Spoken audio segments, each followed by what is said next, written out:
আলোকিত গ্রাম, আলোকিত সমাজ, আলোকিত গোপাল মাটি।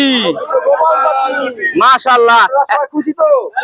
এই যে প্রবাসীরা এই যে এত সুন্দর উদ্যোগ নিল, আপনাদের গোপালবাটিকে আলোকিত করলো, আপনারা খুশি তো? খুবই খুশি আমরা প্রবাসী ভাই অনেক খুশি। গোপালবাটি গ্রামের প্রবাসী ভাইয়েরা যে এই আলো দিয়েছে আমাদেরকে, এই আলো দেওয়ার কারণে গোপালবাটি গ্রামের লোকজন খুবই খুশি। আরো যেরকম এরকম ভালো প্রকল্প তারা দিবে, এটাই আমরা আশা করি। এই কথা বলেই আমার কথাবার্তা এখানে শেষ করছি। আল্লাহ হাফেজ। ঠিক আছে, ভালো থাকবেন সবাই। হ্যাঁ বলেন। আমি প্রবাসী ভাইদের বলি, আপনারা যে উপকার করেছেন আমাদের, আমরা চিরদিন ভুলবো না।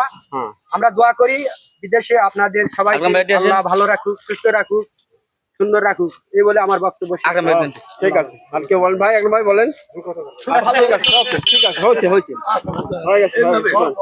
এগুলো কয়েকদিন ধরে ফেসবুকে ঘুরবেন নি, আপনারা দেখেন। হলকা দেখুন।